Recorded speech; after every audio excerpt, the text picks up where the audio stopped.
Eu saúdo a todos com a paz do Senhor. Como é que vocês estão? Estão bem? Eu espero que sim, que estejam todos bem. Nós estamos na sexta lição.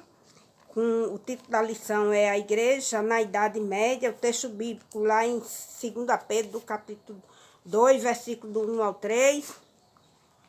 Que está o destaque.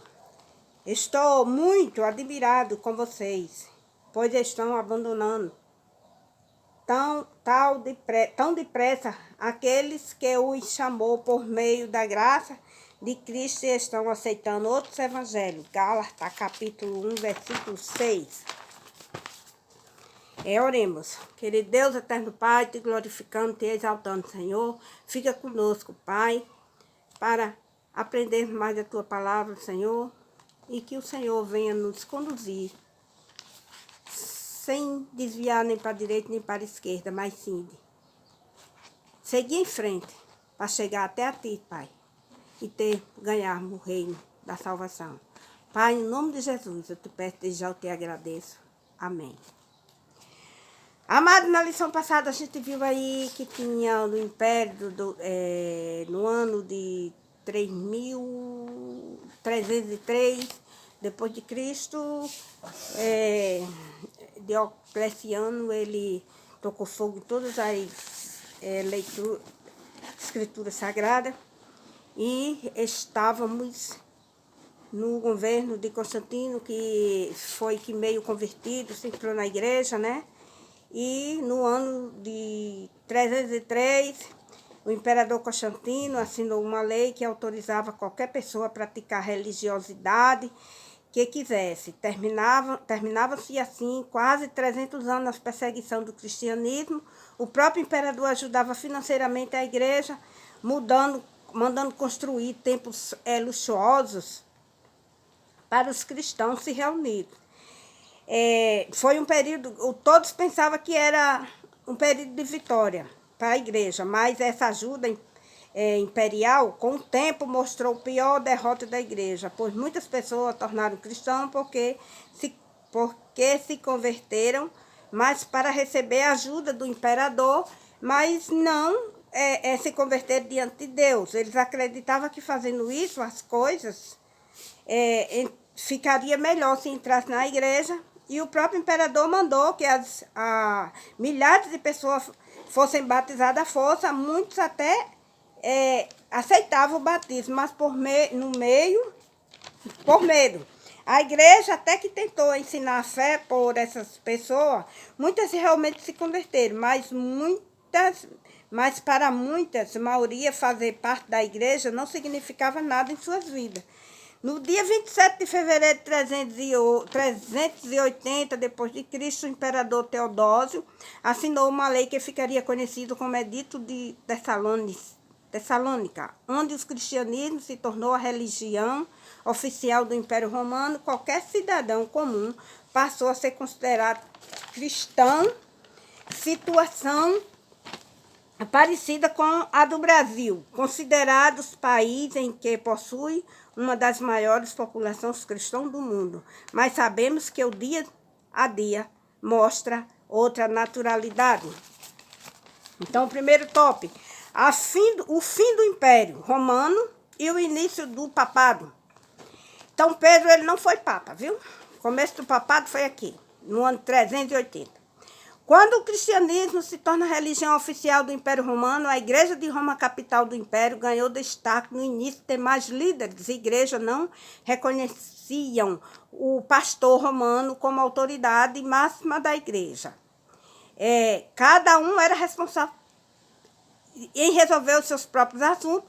Todos eram papa, ou seja, que era líder da igreja, aí chamava papa. Então, na época antiga, qualquer líder da igreja era chamado papa.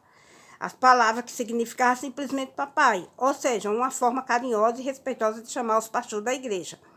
Então, tinha os líderes exclusivos. O romano depois passou a ser assim até os dias de hoje.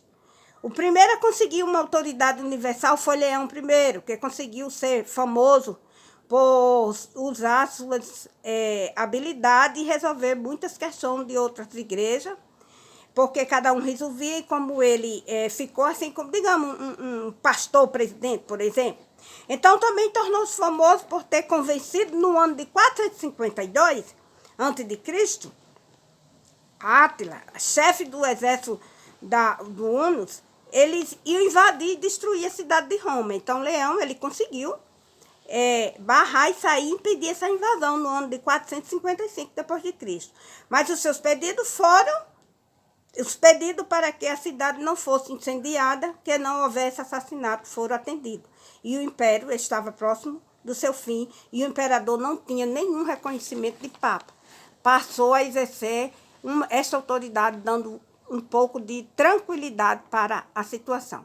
Porém, para Leão I, sua autoridade não deveria ser reconhecida por os seus feitos, mas porque, para ele, o fato de pastor da igreja de Roma ser líder, o máximo de toda a igreja era a vontade de Deus.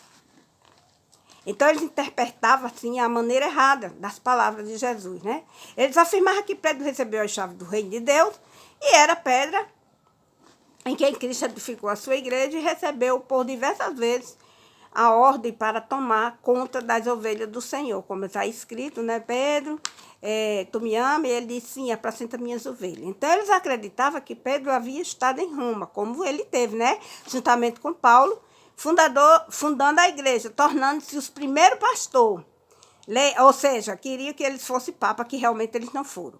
Então, Leão I acreditava que tudo que Jesus havia dito para Pedro valia também para os seus sucessores. Esses argumentos são usados até os dias de hoje para defender a autoridade papai. Como a morte de Leão I, seus sucessores tentam afirmar sua autoridade, mas tem pouco sucesso. No ano 476, o Império Romano termina definitivamente, gerando grande confusão na cidade, que estava sem liderança alguma. Os papas romanos procuraram exercer esta liderança. No ano 590, Gregório tornou-se o Papa. Nessa época, a cidade de Roma estava passando por uma situação muito difícil, constante. Inundação, praga, fome, número de pobres sem teto aumentava cada vez mais. Gregório administrou a cidade de forma eficiente, ajudou os pobres, ao mesmo tempo acumulou riqueza para a igreja. Durante a sua administração, a igreja romana ficou tão rica e poderosa que conseguiu definitivamente a liderança no cristianismo. Ainda o líder católico romano preocupava com a vida da igreja, dava muita importância para a pregação e enviou missionários para a região mais distante. Mas cometeu o erro que afastar a igreja dos ensinamentos de Jesus. Ele ensinava a existência de purgatório, no lugar onde a alma em que supostamente morreu em pecado ficava para se purificar antes de ir para o céu. E os bispos poderiam ajudar os mortos a sair do purgatório oferecendo missa em seu nome. Gregório afirmava que na missa, Cristo era sacrificado de novo, contrariando assim a Bíblia, como está escrito lá em Hebreus 10, 12, e eles encorajavam os crentes a selecionar e adorar relíquias, que eram os objetos, os ossos, pertencentes aos cristãos antigos. O que era que ele dizia? O seguinte, que aqueles irmãos que morreram queimados na estaca, que foram comidos pelos leões, o resto que ficaram, eles faziam várias coisas terríveis com aqueles ossos, né? Eles faziam pingente, fazia um monte de coisa. Aí eles diziam o quê? Que aquilo ali fazia milagre. Então, muita gente fazia reluzente, crucifixo, vela, consagrando e adorava aqueles altares, né? Simplesmente tinha cristão que desaparecia dali da igreja porque eles não aceitavam isso, eles não acreditavam que isso fosse acontecer e eles passavam a ser perseguidos enquanto eles estavam vendendo e para ganhar dinheiro para a igreja católica. Então era isso. E o que é que acontece? Foi que Gregório fez, ele começou a dizer que o povo quando morria em pecado, podia pecar, quando morresse passava pelo purgatório, depois do purgatório que ele ia para o céu. Aí ele inventou também uma indulgência, que antes disso teria teria que comprar um terreno no céu, porque quando eles morressem, já só entrava no céu, além de ser queimado no purgatório, tinha que ter o terreno lá para que eles pudessem morar e viver ali. Então, teria que passar no purgatório, ser purificado pelo meio do fogo, sendo fato decidido. Mal pensado essa ficção de pagã. E havia de ser mais tarde, né? Aí eles começaram a vender a indulgência, fazer todo esse tipo de coisas para pegar dinheiro para a igreja, prostituição, tudo quanto não presta homem com homem, mulher com mulher. Foi assim um caso sério, muito sério, que chegou ao ponto de o povo, os cristãos, se afastar da igreja porque eles não aguentavam.